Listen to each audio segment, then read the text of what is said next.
Well, I know the other stuff won't work. I know the outcome of it eventually. After a while, it commits suicide, is what it amounts to. People do catch on after a while. Right. They may be slow, but they do pull work. One of the things that I really admire about you, Nelson, is your ability to create analogies as it relates to this process. And you say in the book, Becoming Your Own Banker, that there are many financial geniuses out there that would say that participating dividend paying whole life or life insurance in general is a poor place to store money. And you've said often that people can reach absurd conclusions with limited information. Can you tell us the weed eater story? When I do the seminars all over the United States and Canada, I usually started off by telling people this is an exercise in imagination, reason, logic, and prophecy. So let's start with the subject of logic. For you folks who are not familiar with what goes on in Alabama, there is a disease here. It's called football. If you move to Alabama, they're going to pester you to death until you decide whether you're going to root for Alabama or Auburn. This is essential knowledge in this area. Okay, so let's go to the item of logic. Okay? Well, first of all, because of the intense rivalry, there are Auburn jokes here. Okay. Now, by the way, my oldest daughter works for Auburn and so forth. The Ludwig von Mises Institute is located in Auburn, Alabama. It's not part of Auburn University, but it's located there, so forth. And I grew up in Athens, Georgia, and in reality, the only difference between University of Georgia and Auburn is the Chattahoochee River. One's on the east side of the river and one's on the west side of the river. Other than that, they're pretty much mirrors of each other. In Texas, they have Texas Aggies and University of Texas, intense rivalry, so forth. They have Aggie jokes in Texas. Well, I don't know how they all originate there, but by the time they migrate across the Mississippi to where we are, they become Auburn jokes. So there's these two Auburn guys in school. They're discussing what they're going to take next session in school.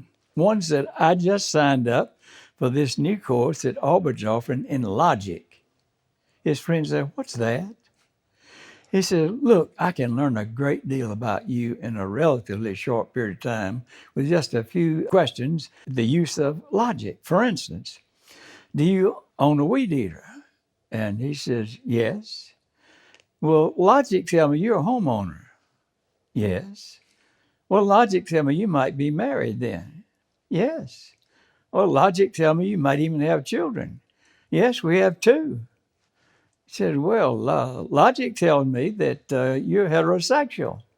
Yes. You see how it works now? Yes, I'm going to take that course too. He signed up. Talking with somebody a couple of days later, he says, I just signed up for that new course Auburn's offering in logic. The other party says, well, what's that? I said, look, I can learn a great deal about you in just a few minutes with just a few basic questions and the use of logic. For instance, do you own a weed eater? No. Logic tells me you're probably homosexual. You see, he took a little bit of information and he reached an absurd conclusion. Well, if there was ever a business out there that's treated that way, it's life insurance. People take a little bit of information and they reach absurd conclusions. And that's mainly because of all the financial geniuses that exist out there today that they've all got their particular agenda and they like ridicule something. There's some big time personalities out there that have made an enormous career out of ridiculing life insurance. And people listen to this sort of stuff. But what's happening is that they're just telling half-truths, and that's all. You see, back when I put all this together first, I was called upon by a marketer here. He was pretty well known. He did work for Bob Hope and folks like that, that nature, whatever. For instance, you know the name of Sandra Bullock? Yes. All right. This guy is her uncle. Okay. Okay. I didn't call on him. He called on me. After about 3 sessions over a period of about 3 months or so, he says, I can make you very rich. But you got to learn to compromise your principles and tell half truths. Tell people half truths and they will throw money at you. And that's what's happening. Unfortunately, that's what we have to contend with out there in the world, but that's just the noise that I keep referring to that you've got to be able to recognize and discount in your life. Turn it off. Turn it off in your mind. You can do it.